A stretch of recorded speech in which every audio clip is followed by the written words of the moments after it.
Halo, selamat Halo, siang. Dek. Gimana kabarnya? Duduk, Alhamdulillah. duduk.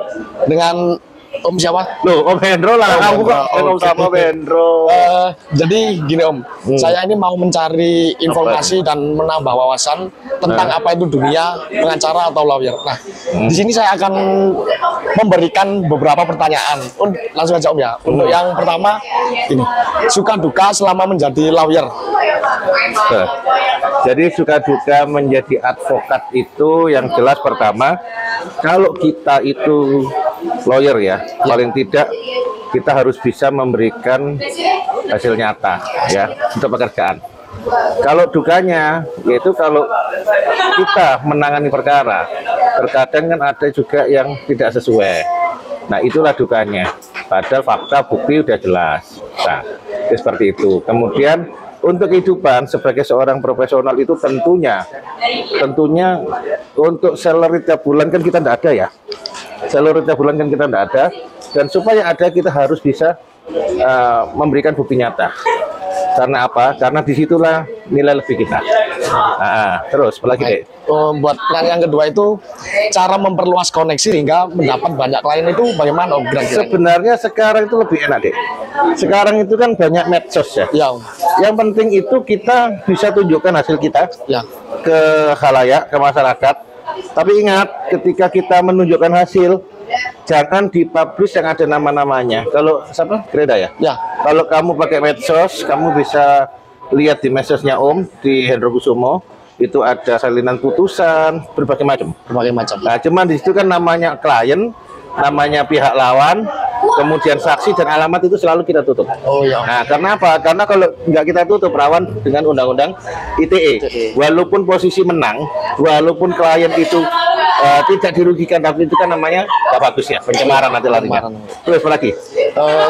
Jadi sebagai lawyer itu harus bisa menjaga keamanan dan kenyamanan lawyer lain gitu ya Om. Oh ya pastilah, pasti.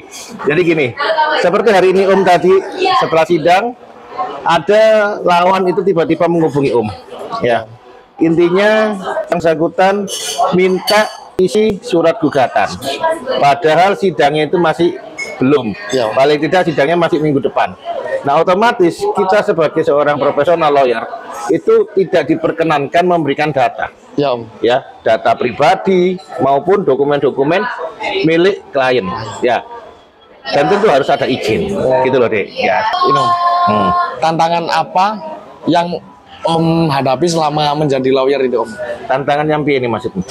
Seperti kayak teror atau gimana, atau banyak musuhnya atau gimana itu Om? Yang jelas kalau selama ini orang berpandangan kami itu kita banyak musuh itu dilihat dari sudut pandang ya. Ya. Kalau teror itu pasti. Teror dalam artian bisa teror nyata, telepon marah-marah itu pasti ada. Yang lebih berbahaya itu apa? Teror non nyata. Seperti apa itu Om? Ya, kita hidup di dunia ini percaya nggak percaya? Ya. Cuma pasti ada. Nah, seperti kiriman-kiriman non nyata kayak santet, ya, Ya. itu kan nggak bisa dibuktikan, ya kan?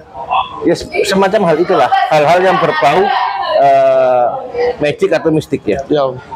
Ya, supaya kita tidak terkena hal itu, jangankan Om ya, semua pasti bisa mengalami. Tentu apa? Ya harus tetap ibadah, hablum minallah ya. Hablum minallah. Kalau yang Islam ya sholat, kalau yang selain Islam ya ibadah menurut keyakinannya. Ya gitu loh, Dek. Ya. Oke, apalagi? Nih, satu lagi Om, pertanyaan terakhir. Ya, terakhir. Om Hendro ini mulai dari kapan sih Om meniti karirnya menjadi lawyer itu Om? Jadi Om ini mulai berkecimpung di dunia advokat ini sejak tahun 2009. 2009 kita sudah disumpah oleh Mahkamah Agung sampai sekarang. Gitu deh. Ya. Ya, jadi mungkin ini tadi sedikit yang bisa Om sampaikan ke kamu. Kamu kelas berapa sekarang? Masih kelas 3 SMA. 3 SMK. Nah, bisa nanti kalau memang kamu mempunyai keinginan untuk seperti Om, monggo silakan. Ya. Jadi tinggal ditindaklanjuti aja. Siap. Ya. Baik, Oke, makasih terima kasih ya. banyak Om. Makasih, sukses ya buat kamu Siap. ya.